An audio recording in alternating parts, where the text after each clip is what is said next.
Hello and welcome to Animal Watch, and today we're meeting the huge and majestic Irish Wolfhound. Tales of old, where packs of huge, tall Irish Wolfhounds bound across the rural countryside, hunting down animals such as the now extinct wolves of Ireland. In fact, stories claim that it was a pack of Irish Wolfhounds who killed the very last Irish wolf in 1876 on the slopes of Mount Leinster. These dogs certainly look the part, tall, prey-driven and a love of hunting in packs.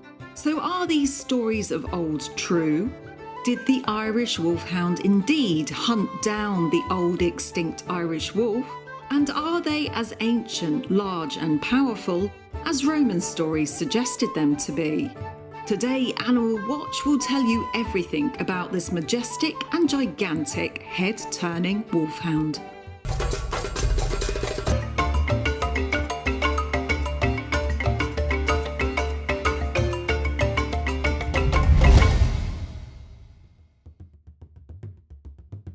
The Irish Wolfhound. Ancient, mystical, extremely tall and noble-looking, like a wise old wizard. His story indeed goes back hundreds of years, but it's not as straightforward as you might think. What if I was to tell you that the modern-day Irish Wolfhound is in fact a recreation of the sadly now extinct Old Irish Wolfhound? The true Irish Wolfhounds did indeed once exist, and in 391 AD, there is a reference to 7 large dogs from Ireland being received by a Roman consul as a gift to be used for fighting lions and bears, and was viewed in awe by all who laid eyes upon them. But first of all, I'm here today to meet some unbelievably majestic modern-day Irish Wolfhounds in what can only be described as one of the UK's most incredible, naturally beautiful areas, the Peak District. Austonley Irish Wolfhounds, owned by Claire Morehouse and Jason Mather, have some of the UK's most beautiful Irish Wolfhounds, and all are here to meet the Animal Watch viewers today. Hi Anneka, welcome to beautiful Yorkshire, one of the most scenic places in the UK. These are Austonley Irish Wolfhounds. They're amazing! I've always wanted to meet a massive pack of Irish Wolfhounds. Wow, what a beautiful place! It looks like it could be Ireland. Hello you! We've brought 6 out today. We've got 3 boys and 3 girls. We've got Bigfoot, Geronimo and Ragnar. We've got Hillary, Lena, and back here hiding is Fame. Fame! Are you coming to join us, Fame? Fame doesn't want any fame. Come on. The dogs were beautiful and oh so huge. We watched them play in the paddock, took them for a walk in the beautiful countryside, and I got to pet, walk and play with them rural Irish style.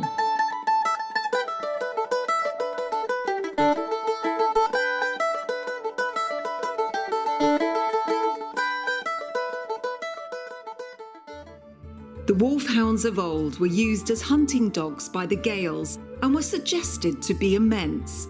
However, Irish zoo archaeologist Finbar McCormack stated that skeletal remains proved that the original Old Irish Wolfhound was in fact the size of a German shepherd, and the size of the current huge Irish Wolfhounds seems to be a relatively modern development. This makes sense, as working dogs needed to be fit for the job. Many of the large modern breeds are much larger than their historical counterparts, who all seem to have been smaller and more athletic.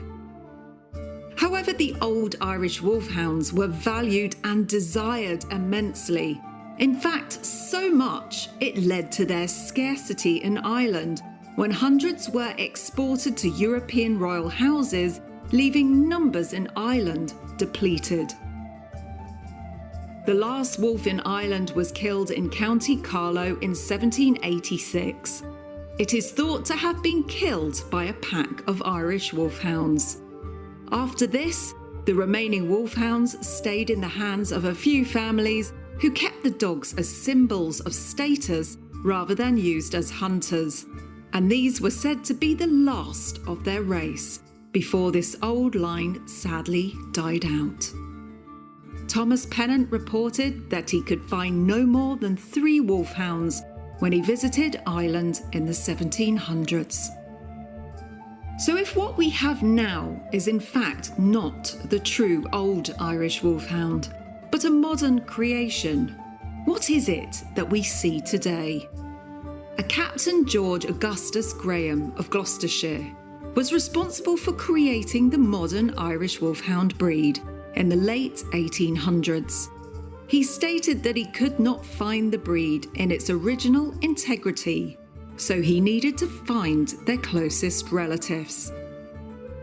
Graham had formed the opinion that a dog resembling the original wolfhound could be recreated using the biggest and best examples of the Scottish Deerhound and the Great Dane, 2 breeds which he believed had been derived earlier from the wolfhound. Into the mix went the Scottish Deerhound, the Great Dane, and the Duchess of Newcastle's Borzoi, who had proved his wolf hunting abilities earlier in his native Russia. For an outbreed, a huge shaggy dog was added, which may have possibly been a Tibetan Mastiff. The history of the Irish Wolfhound is rich and so very interesting to read. But what about their character? And what is it like to live alongside so many of them? For this, we decided to retreat to a local pub and a few pints of Irish Guinness to find out from Claire and Mav everything there is to know about the breed. Oh my goodness me, you can barely see us behind this tower of mountainous furballs. So what is the average height then from male? Because the males are bigger than the females. Males 34 to 36 and bitches 30 to 32. Do you know how big Geronimo is at the shoulder? Geronimo is about 36 and a half.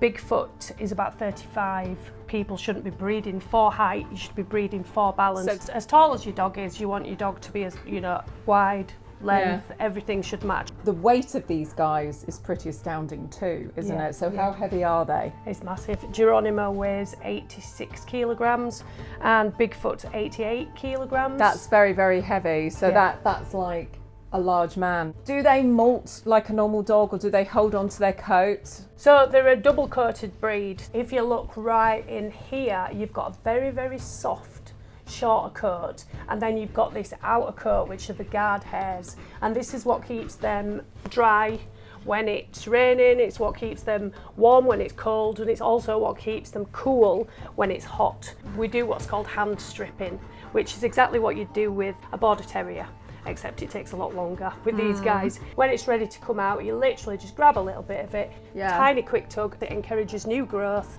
to take a little bit more out a week later, and then you've got a new coat constantly coming through. All right, so they are a shedding breed. Do you find they get a bit smelly? I mean, they're a dog, they smell. If you want a dog and you don't want it to smell, you don't want a dog. Yeah, you just don't want a dog at all. But they don't smell as bad as other breeds do, and you can get away with not bathing them. Most people don't bath their Irish Wolfhounds because it actually softens the coat. We do bath ours because there are 11 in our house, it's a lot. So twice a year these guys get bathed. They get bathed in spring, so they're ready for the summer, and then they get bathed in autumn before it gets too cold, and then they're ready for the winter.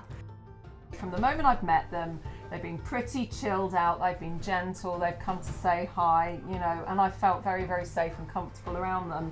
Is that the case with the entire breed, or are there some Irish Wolfhounds that will be guard dogs? They're definitely not a guarding breed. They're no good as a guard dog at all. They'd happily let somebody come into your house and watch them as they saw the television being carried away.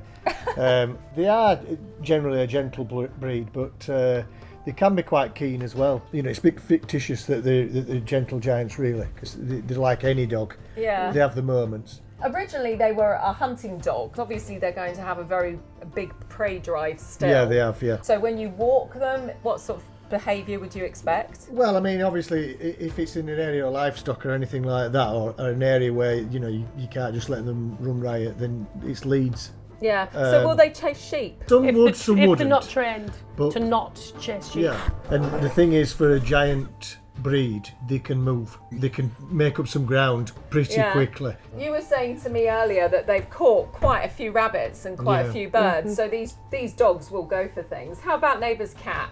If they don't know, Yeah, that's on the menu as well. they would go Unfortunately, for that. What do they do when they meet small dogs? No, generally they're okay with other dogs. As soon as they're fully vaccinated and they can go out, we take them to puppy classes, we take them to socialisation classes. They come to the pub a lot. We take them into the centre of town. We do as much socialisation as we can. They're just like every other breed of dog, and if you don't put that work in, you're going to end up with a very untrained, very unsocial 14-stone dog. Yeah. If you don't do all of that, what is the worst traits that will happen? They're very destructive. It's not just socialisation. You have to teach them right and wrong in the household. A, because of the size and power, and B, it's in their breed. They're not a dog to be left alone. And it's amazing how they can destroy something so quickly. A puppy left alone could destroy a sofa in 10 minutes. Easily. They've eaten quite a few sofas. I noticed when we were walking today, you called them and they were actually very good. They did come back. But if we were in a field and there were a load of rabbits running around and They'd be gone. they won't listen to you then. If the rabbits are within range, they've got deaf ears. Very, very stubborn breed. Yeah. Lots of people think with large dogs that there is a lower life expectancy. What is the average life expectancy of the Irish Wolfhound? Well, unfortunately, large breeds don't live as long, but the average life expectancy for these guys is 6-7-year-old, but they do live a lot longer than that. We've got an 8-year-old at home, and her dad was 11 and 9 months when he died. Her mum was 10 and 9 months when she died. So, you can potentially get a lot longer than 6 to 7 years out of them. What is the general sort of puppy care that you'd be looking to do with an Irish Wolfhound? So exactly the same as with any other puppy. The difference is that these guys grow a lot faster. So you've got to restrict exercise. Now, they do need to be able to have a good run around. They do need to be able to go on walks and what have you. But you've just got to take into account how fast they grow. So they can't be doing long walks.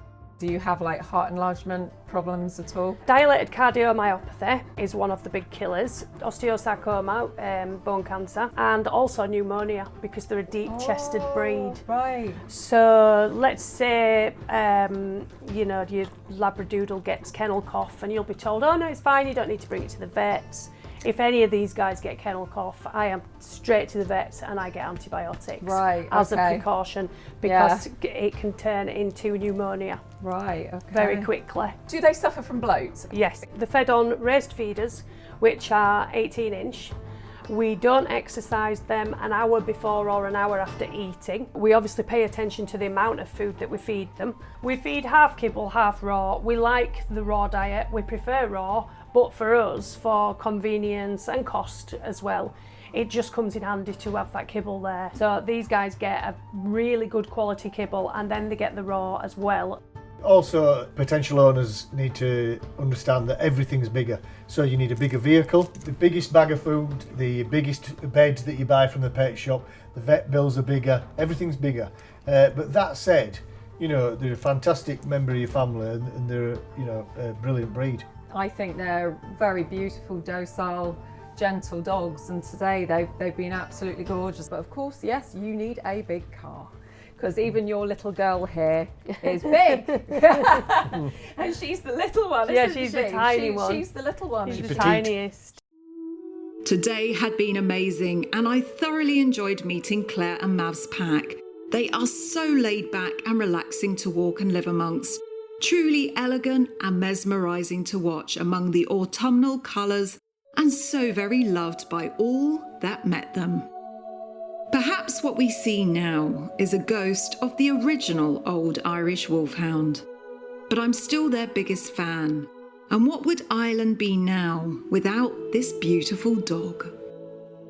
And if anybody wants to find out more about you guys, you've got like Instagram, have you got Facebook account? Oh, these guys are everywhere. These guys are on Facebook, Instagram. They've got their first TikTok just went viral. TikTok! So I'm going to put all these links on the screen, and then you can find how you can follow these guys and find out more. And if anybody wants to find out about your dogs in particular, what's your website that they can go to? The website is www.austonleywolfhounds.co.uk. And you're happy to give people advice if they just want to ask questions about... We will talk about wolfhounds all day long. Okay, so there you go. I'll pop the link underneath and you can drop these guys a line if you're interested in these amazing, amazing, amazing dogs. And if you enjoyed this episode, please give us a big thumbs up and remember to subscribe to the channel by clicking the button in the bottom hand corner, and tune in every single week when I'll be bringing you more amazing episodes on dogs, wolves, animal rescue and conservation. Bye for now. I'm going to drink my Guinness now. Cheers.